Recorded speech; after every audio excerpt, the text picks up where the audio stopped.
বন্ধুরা, এখন যে খবরটা বাংলার রাজনীতির অলিতে গলিতে ঘুরে বেড়াচ্ছে সেটা হলো হয়তো আর খুব বেশি দিন দেরি নেই, সামনের মাসেই যে কোনো দিন বিধানসভা নির্বাচনের দিনক্ষণ ঘোষণা হয়ে যেতে পারে। আর এবারের নির্বাচনে শুধু এই প্রশ্ন আটকে নেই যে কে সরকার গড়বে বা তৃণমূল হেরে যাবে কিনা, বরং তার চাইতে বড় একটা প্রশ্ন আজ গোটা রাজ্যের রাজনৈতিক মহলে ঘুরপাক খাচ্ছে। আর সেটা হলো সিপিএম কি এবার শূন্য কাটিয়ে খাতা খুলতে পারবে? এই প্রশ্নটা শুধু সিপিএম এর সাধারণ কর্মী সমর্থকদের মনের মধ্যেই নয়, এই প্রশ্নটা আজ আলিমুদ্দিন স্ট্রিটের ঘরেও ঘুম কেড়ে নিয়েছে।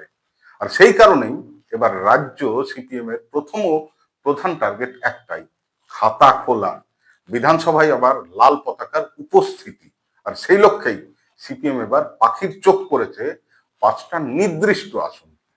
আজকের ভিডিওতে আমরা জানাবো এই পাঁচটা আসন কোন কোনগুলো, সেখানে কারা দাঁড়াচ্ছেন, আর বাস্তবে তাদের জেতার সম্ভাবনাই বা কতটা। তাহলে চলুন শুরু করি প্রথম আসন নিয়ে। প্রথম আসন হলো মুর্শিদাবাদ জেলার জলঙ্গি।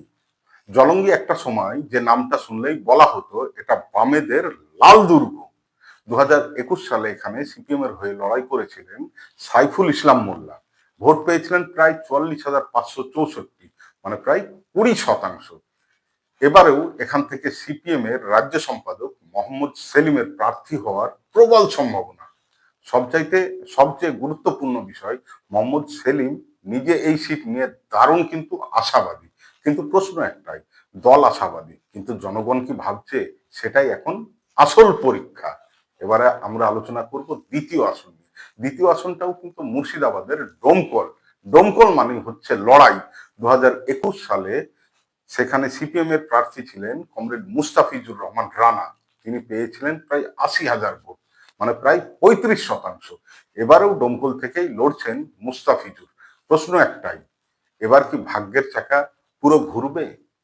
35% কি 50-এর ঘরে ঢুকতে পারবে? ডোমকল এবার সত্যি কি সিপিএম এর জন্য একটা বড় পরীক্ষা? সেটাই দেখার। এবারে আসি তৃতীয় আসন। তৃতীয় আসন হচ্ছে উত্তর দমদম। একটা সময় উত্তর দমদম ছিল সিপিএম এর শক্ত ঘাঁটি। 2021 সালে এখান থেকে লড়াই করেছিলেন তন্ময় ভট্টাচার্য। ভোট পেয়েছিলেন প্রায় 45,728, মানে 21%। কিন্তু এবার ছবিটা আলাদা।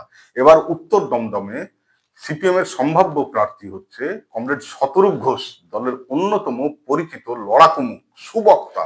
এখানে লড়াইটা শুধু ভোটের নয়, রাজনৈতিক উপস্থিতির লড়াই। চতুর্থ আসন হলো যাদবপুর।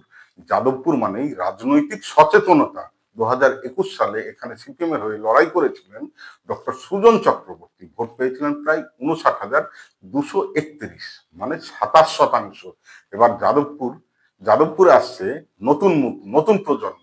এসএফআই সর্বভারতীয় সম্পাদক সৃজন ভট্টাচার্য।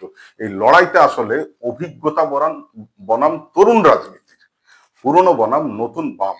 যাদবপুরের ভোটাররা কোন দিকে যায় সেটাই এখন দেখার বিষয়। পঞ্চম ও সবচাইতে বড় চমক, উত্তরপাড়া। এবারে আসি সবচাইতে আলোচিত আসনটি নিয়ে, উত্তরপাড়া। 2021 সালে এখানে সিপিএম এর প্রার্থী ছিলেন ডক্টর রজত ব্যানার্জি। ভোট পেয়েছিলেন প্রায় 21%। যথেষ্টই কিন্তু ভোট পেয়েছিলেন।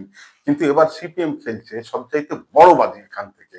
এখানে প্রার্থী করার কথা ভাবনা চিন্তা চলছে মীনাক্ষী মুখার্জিকে, প্রাক্তন যুব নেত্রীর রাস্তার লড়াই পরিচিত মুখ, সরাসরি মানুষের সঙ্গে যুক্ত রাজনীতিতে। প্রশ্ন একটাই, এই নামটাই কি ভোটে রূপান্তরিত হতে পারে?